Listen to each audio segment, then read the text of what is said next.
YTN 라디오 생생경제 동창토론으로 함께하고 있습니다. 최승료 자유기업원 원장, 김성희 고려대 노동대학원 교수와 함께합니다. 자, 제 2라운드입니다. 이것도 또 으슬으슬한 주제인데. 자, 누구부터 하실래요? 인천공항 비정규직 정규직화. 우리 최승료 원장님 하실 말씀 더 많으실 것 같아요. 어떻게 보셨어요? 어떻게 이해해야 돼요, 이거? 네, 사실 세상을 다 알 수 있다고 우리가 생각하거나 하는 게 상당히 오만일 때가 많은데요. 권력 가진 분들도 마찬가지예요. 왜냐하면 그게 사소해 보이고 별거 아닌 것 같아도 누구에게는 그게 인생이고 누구에게는 그게 목숨과도 같은 소중한 일자리거든요. 그래서 네. 내가 내 권력으로 이걸 이렇게 해결해 주겠다. 라고 선심성, 어떻게 좋은 의미에서 하셨겠죠. 이제 이러한 그 권력자의 행동이 사실은 예기치 못하게 그 사람들한테 누구에게 큰 아픔이 되고 또 인생을 바꿔놓는 일이 된다는 것이죠. 그래서 이 인천공항이라고 하는 공항 안에서의 일자리도 그 사회에서 만들어진 질서 속에서 체계적으로 돌아가고 있었던 것인데 이것을 정치적으로 이렇게 문제를 내가 쾌도남마 쉽게 문제를 풀 수 있다라고 접근한 것이 사람들을 상당히 혼란하게 만들었고 또 사람들에게 아픔과 그다음에 화를 나게 만드는 그런 작용을 하지 않았나 싶어요. 그래서 우리는 그 질서, 우리 사회가 가지고 있는 질서가 우리가 민주사회로 온 지 상당히 오랜 기간 됐지 않았어요? 이 민주사회라는 게 특징이 뭐냐면 한 사람의 그러한 그 일방적인 의견에 의해서 질서가 만들어지는 것이 아니라 사회 각 분야의 사람들이 합리적인 행동과 결과들이 축적된 결과로 만들어져 가는 과정이거든요. 그래서 저런 절차라든가 이런 것들이 존중이 되는 것이에요. 그래서 그런 것들을 인정할 수 있어야 되고 네. 거기에 더 나은 방식으로 가려면 우리가 충분한 논의와 그리고 그 안에 사람들의 의견이 다양성이 있게 그 현실화된 제도로 반영이 돼야 된다. 그런 면에서 이 문제를 너무 좀 단순하게 네. 비정규직 문제라고 하는 단순한 문제 방식으로 접근한 게 많은 사람들에게 이러한 감정적으로 이런 그 불만을 야기하는 계기가 네. 되지 않았나 싶어요. 자, 교수님, 그럼 제가 원장님이 한 말에 대한 반박의 네. 기회를 드릴게요. 원장님의 말씀은 사회가 나름의 질서가 있는데, 그러니까 권력자, 여기서 문재인 대통령이겠죠. 네. 문재인 대통령의 공약이었으니까요. 한마디로 이렇게 충분한 논의 없이 이렇게 이루어지는 것은 불합리한 일이다라는 주장이세요. 어떻게 반박하시겠어요? 2017년 5월 12일 대통령 방문해서 1호 공약으로 비정규직제로 선언해 무대를 인천공항으로 삼았었죠. 근데 2011년부터 꾸준히 문제 제기를 해왔습니다. 저도 국회 토론회만 한 4-5번 했는데 꿈쩍 않다가 갑자기 그래서 저도 깜짝 놀랐습니다. 그러니까 문제 제기는 2011년부터 했다. 예, 쭉 있었고 왜 그러냐면 제가 비정규직 문제를 많이 다뤄왔지만 깜짝 놀랐어요. 여러 번 놀랐는데 딱 인천공항을 갔는데 인천공항이 그렇게 화려하지 않습니까? 수익도 많이 나고 서비스 품질 평가 1위도 몇 년 그때 2012년 당시에 7년 연속으로 1등하고 이랬는데 딱 들어갔더니 모든 운영은 다 비정규직이 하고 있는 거예요. 간접 고용 것도. 정규직 비율이 정말 작긴 작더라고요. 그때가 저도 그건 놀랐어요. 7.4%였어요. 그러니까 네. 87.4%니까 12.6%인데요. 정규직 어디 있냐면 그 2km 떨어진 국제 업무단지에 인천공항 본사가 있습니다. 거기서 간접 지휘하는 거예요. 그리고 직접 명령도 안 내려요. 협력업체 관리자한테 해서 그래서 다시 내려와서 그래서 불이 나도 문고리 못 단다는 얘기는 많이 유명해져 있는데 그런 식으로 그래서 공항이 또 위태롭다 이런 생각도 했습니다. 이 위급 상황에 긴급 대처가 잘 안 된다. 왜? 현장을 운영하는 사람들이 알아야 되는데 현장 운영의 노하우가 축적이 잘 안 된다. 이런 문제들도 있었죠. 그래서 저는 깜짝 놀랬고 그래서 이 문제는 해결해야 된다. 현업과 관리직을 완전히 분리해서 운영되는 체제가 국민의 생명 안전과 밀접한 곳에서 이루어지고 있다라는 게 그리고 그 비율이 어마어마하게 높다는데 깜짝 놀랐습니다. 이걸 회복하는 일은 큰 공정성을 기하는 일인데 그런데 큰 공정성을 기하는 일에 공정성 시비가 붙었죠. 그래서 이 과정과 절차상에 또는 일부에 대한 얘기를 침소봉대한 측면도 분명히 있습니다. 그리고 치밀한 어쨌든 여론의 공분을 일으키는 가짜뉴스에 기반한 얘기도 분명히 있었습니다. 그럼에도 불구하고 이 절차와 과정을 제대로 해야 되고 청년들의 분노에 유발하게 된 그 근본 배경은 뭐냐? 정규직 전환만 할 게 아니라 일자리 창출이 동시에 이루어졌어야 되는데 그런 청년들의 상황은 계속 어려운 상황이 이런 정확하게 사실에 기반하지 않은 정보로도 공분을 촉발할 수 있구나. 그래서 이분들이 오랫동안 일해서 그만한 자격 조건을 가지신 분들이 정규직 전환되는 것과 함께 청년들의 새로운 일자리가 만들어지는 기반이 형성돼야 된다.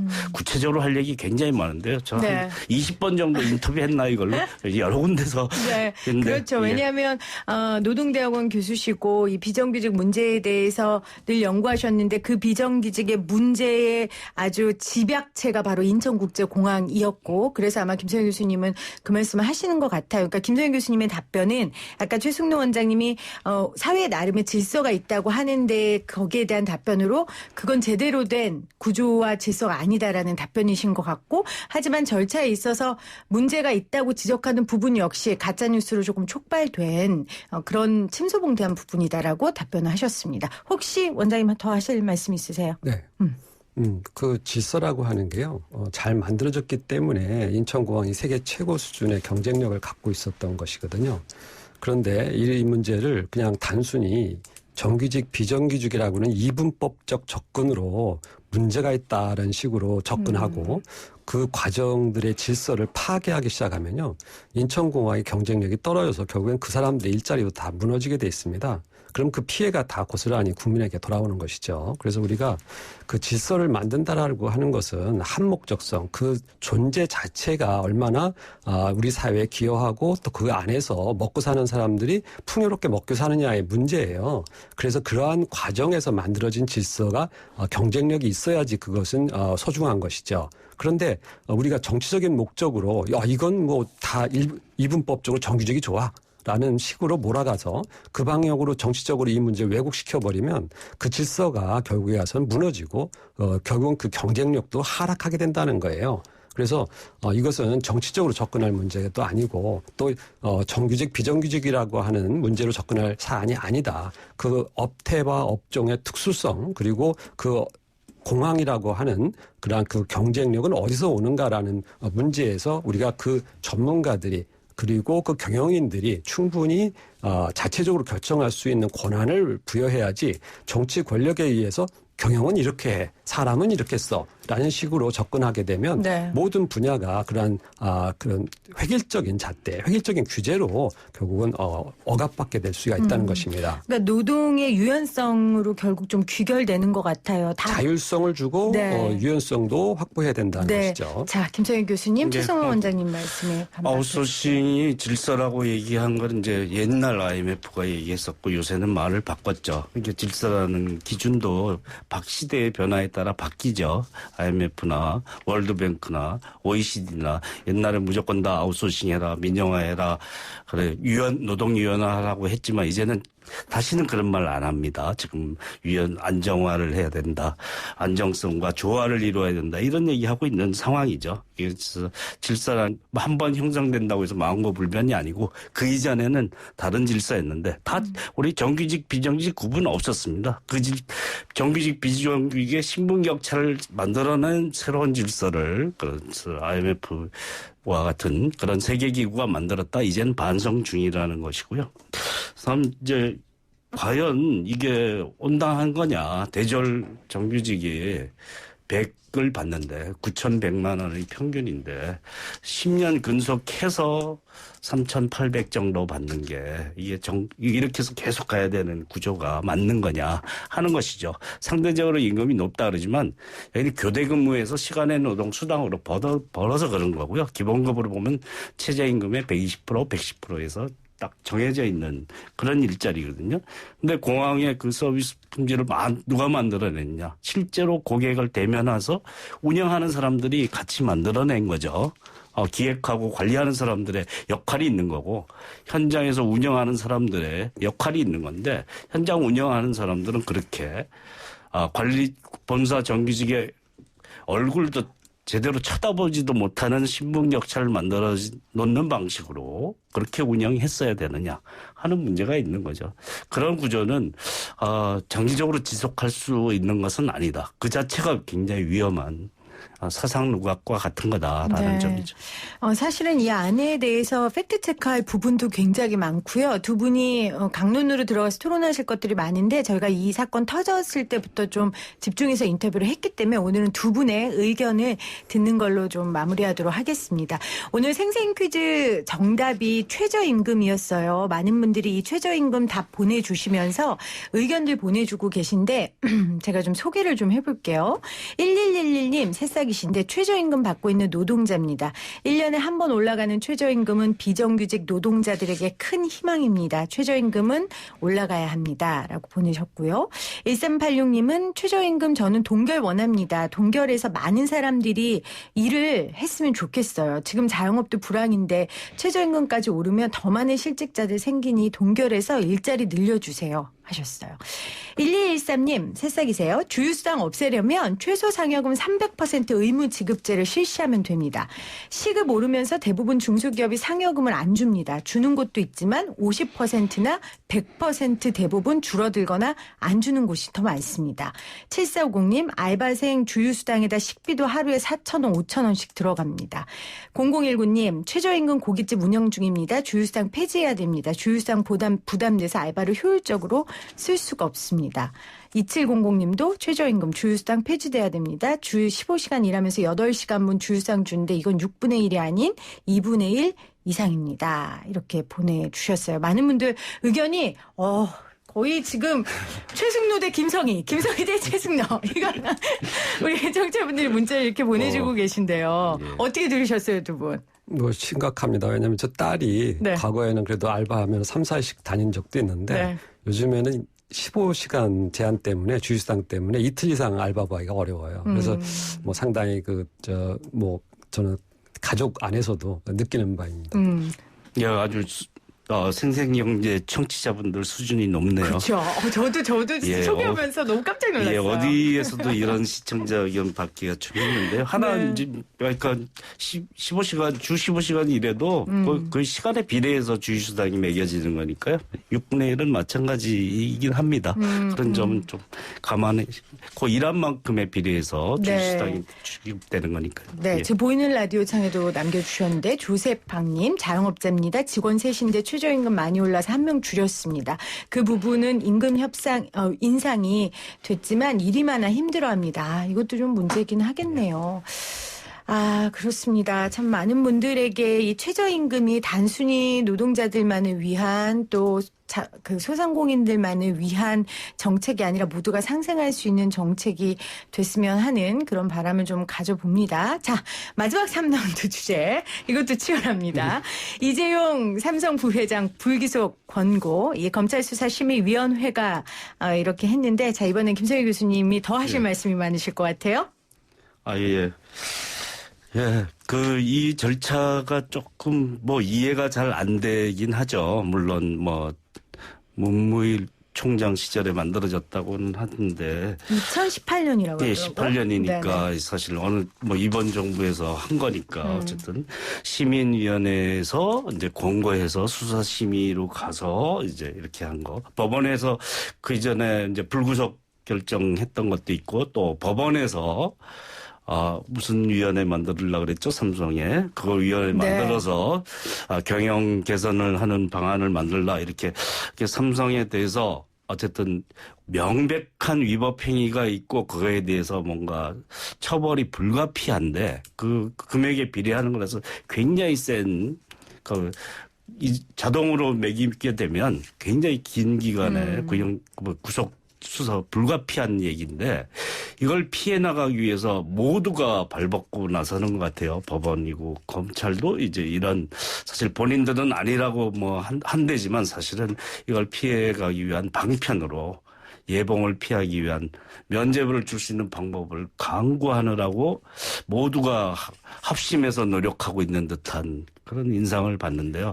사실은 현행 법 앞에 모두가 평등하다라는 사실에서 너무나 멀찍이 떨어진 과정이 진행되고 있다라는 점에서 이렇게 해야 되느냐 과연 하는 것에 대해서 그걸 알고도 분명히 문제가 될 걸 알고도 이런 일을 저지른 사람들은 확신범이기 때문에 확신범은 확실하게 또 법에 따라 처벌하는 게 맞다. 이렇게 봅니다. 근데 이렇게 비판이 있을 줄 알고도 모두가 발벗고 그것도 다 배우신 분들이 높은 지에 있는 분들이 하는 이유는 그만큼 얻는 게 많다라고 그분들이 생각했기 때문 아니겠어요? 국가와 국민을 위해. 자, 이 부분은 최승료 원장님이 얘기해 주시면 될 것 같아요. 왜 그분들이 그런 선택을 했다고 보세요?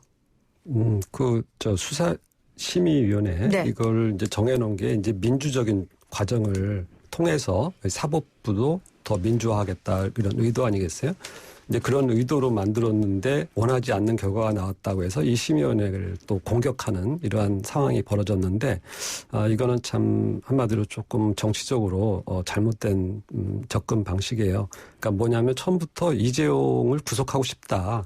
구속을 목표로 해서 수사를 하고 또 털었는데 뭐 50번을 압수수색하고 임직원 100명을 뭐 수백 번, 400번 이상 불러다가 수사를 하고 이렇게 장기적으로 뭐 사실은 거의 괴롭히기 수준인데 이렇게 했는데도 원하는 결과가 잘 안 나왔다고 해서 또 뭐 여기 또 심의위원회까지 가갔는데 또 원하는 결과가 안 나왔다고 또 이렇게 화를 내는 거는 적절한 민주사회의 사법 질서가 아니에요. 그러니까 이재용이라는 사람한테도 사법부는 공정해야 되고 보통 사람한테 적용하는 것처럼 적용을 해야지 특별히 이재용을 구속 대상으로 처음부터 몰아가는 식의 목적을 갖고 접근하는 방식, 이러한 정치적인 접근 방식은 저는 바람직한 것이 아니다. 만약에 그 진짜 우리 사회에서 세금을 빼먹고 정말 권력을 이용해서 뭔가 부당한 이득을 취한 사람들이 많잖아요.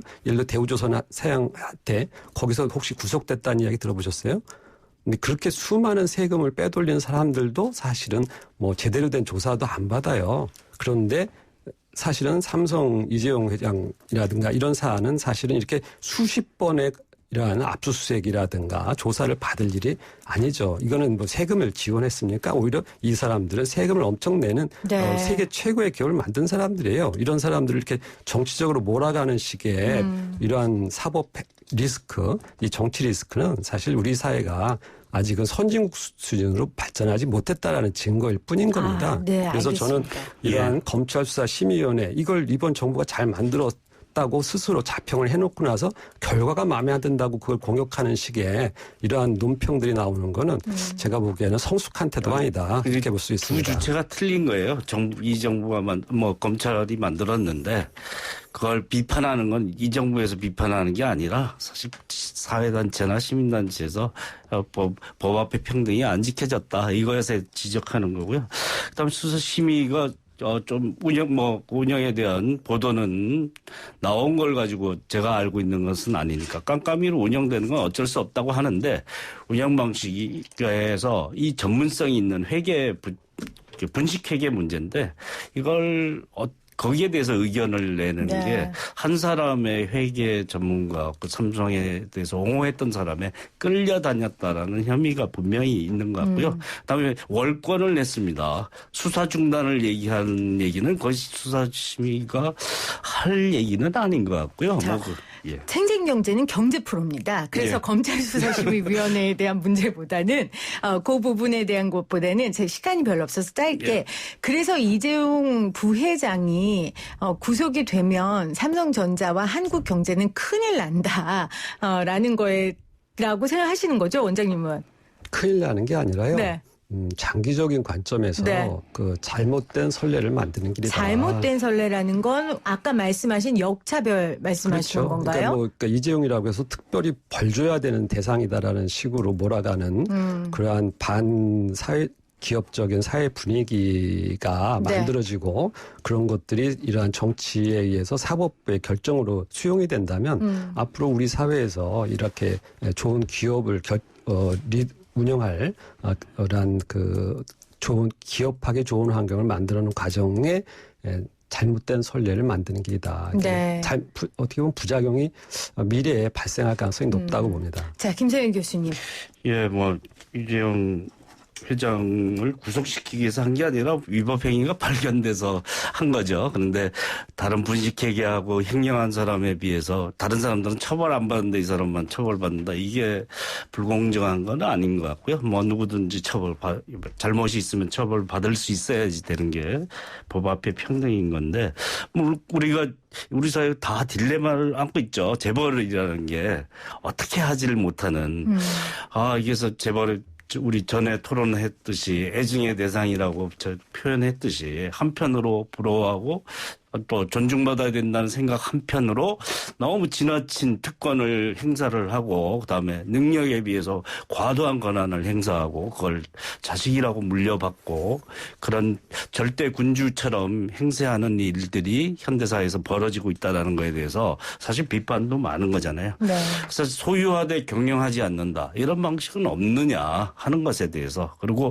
그 어마어마하게 규모가 커진 회사를 그룹을 전부 다 계속 유지하려고 하니까 이 편법을 동원할 수밖에 없는 거잖아요. 그 모든 그룹에 대한 소유권을 잡기 위해서는 아무리 부자라도 그 세계적으로 상장돼서 시가총액이 몇십조가 되는 것을 전부 다 소유 경영하려면 자기 걸 내놓지 않으면 안 되는데 자기 걸 내놓는 순간 소유권이 위태로워지는 이런 딜레마 속에 있는 거잖아요.